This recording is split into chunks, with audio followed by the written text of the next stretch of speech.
Just as we classified epithelial tissues, we have to classify our connective tissues as well.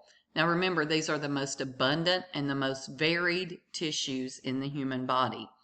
So all connective tissues, as we previously mentioned, are derived from that common mesenchyme, the embryonic tissue.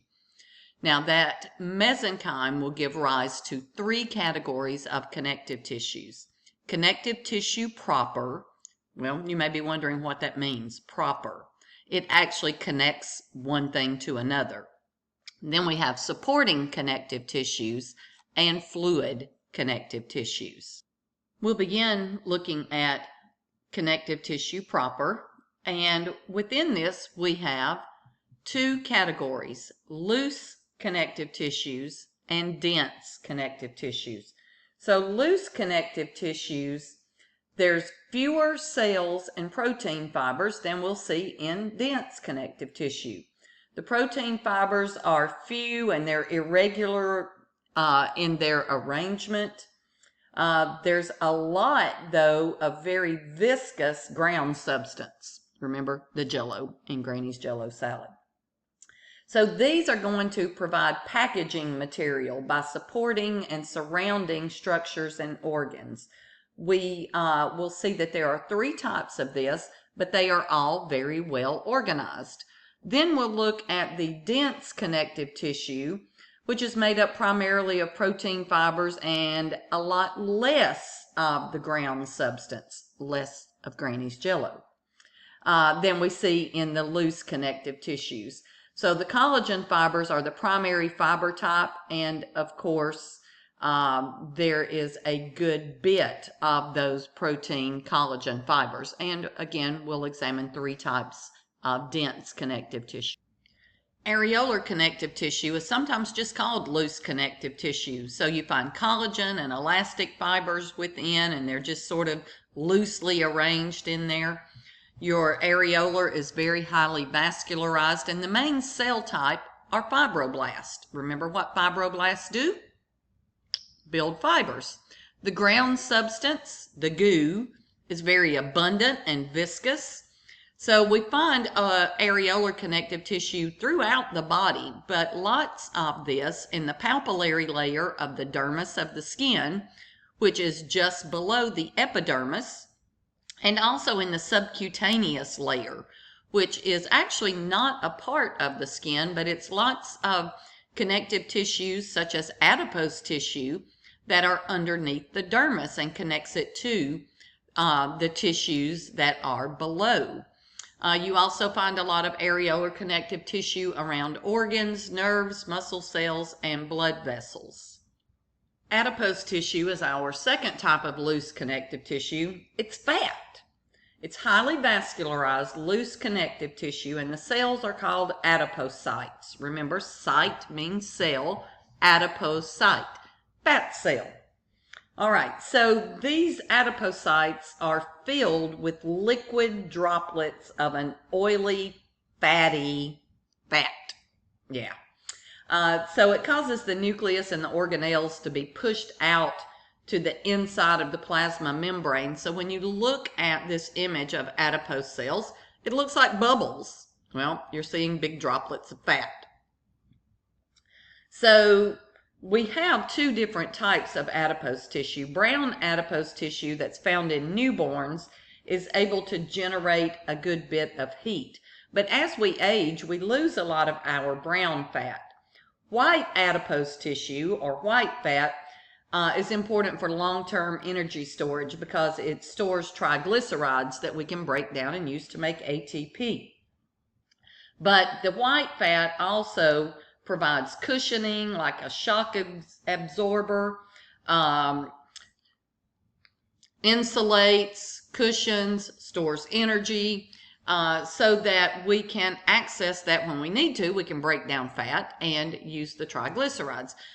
The other, as I mentioned, the important role is to provide that cushioning and insulation. So cushioning for protection, insulation to prevent heat loss. Now, typically, when you gain or lose weight, you're not gaining or losing fat cells. You are losing the contents or gaining additional contents in the cell. So if you're gaining fat, you're storing more fat in your cells. If you're losing weight, you're breaking down some of that fat. Again, you're not changing the number of cells, you're changing the content. Our third and final loose connective tissue is reticular connective tissue, which has lots of leukocytes. Leukocytes are your white blood cells. Also, a lot of fibroblasts, building fibers, and the reticular fibers form sort of a mesh-like net. So I tell students very often, when you see reticular, think net or mesh. This reticular tissue forms a lot of the structural framework, a lot of our lymphatic organs that you'll learn about in AP2, and also within the red bone marrow. Our second subcategory of connective tissue proper is the dense connective tissue. Now remember, the fibers are mostly collagen, but there's a good bit of collagen fibers. There's less ground substance, so less of the jello stuff. And we have three categories of these as well that we'll examine on the upcoming slides. Dense regular connective tissue has just a few fibroblasts, limited ground substance, but a lot of collagen fibers. And those collagen fibers are arranged pretty much parallel, as you see looking at this image. So I really like the example your book uses. It looks sort of like lasagna noodles all stacked on top of each other. So you find this type of tissue in tendons that attach muscle to bone and ligaments that attach bone to bone. These are areas where stress is usually applied in a single direction. So this allows resistance to tear. The dense connective tissue, though, doesn't have a very good blood supply. And because of that, it means if you damage this tissue, it takes a long time for it to heal. Dense, irregular connective tissue has bundles and clumps of collagen fibers that extend in all different directions. So if you look at this, very different than we saw with the dense regular. So think of regularly arranged versus irregularly arranged. Now, this tissue does have a really good blood supply between all of these collagen fibers. The tissue forms coverings, but also provides support and resistance to stress in many different directions because of the way that the fibers are oriented in many different directions. So you find this making up most of the dermis of the skin, which is the layer underneath the epidermis. Now think about how many different ways our skin moves every time we move our bodies. So this keeps that skin from tearing and separating. You also find this dense, irregular connective tissue form coverings around muscles, nerves, bones, and cartilage. And it also forms capsules around some of your internal organs that are soft and squishy, like your liver, your kidney, and your spleen. And our last of this category of dense connective tissue is the elastic connective tissue. Now, that should tell you lots of elastic fibers, but also there's a lot of fibroblasts found in this tissue as well.